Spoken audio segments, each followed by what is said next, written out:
লাহোরের ব্যাটিং ব্যর্থতায় এক পর্যায়ে ব্যাট হাতে নামার সুযোগ পান টাইগার মুস্তাফিজুর রহমান। সুযোগটা দারুণভাবে কাজে লাগান তিনি।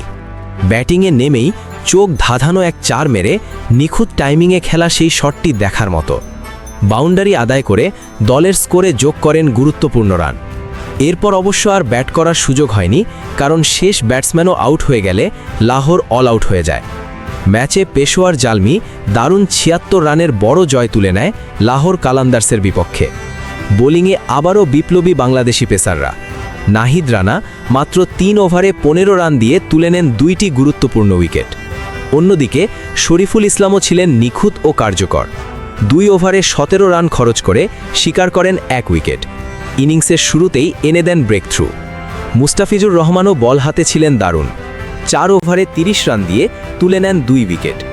যদিও ম্যাচের ফল পেশোয়ার জালমির পক্ষে গেছে, তবে পারফরম্যান্সের দিক থেকে এগিয়ে ছিলেন বাংলাদেশের ক্রিকেটাররাই। আপনারা পিএসএলে বাংলাদেশের ক্রিকেটারদের এই পারফরম্যান্স কেমন দেখছেন? মন্তব্যে জানাতে ভুলবেন না।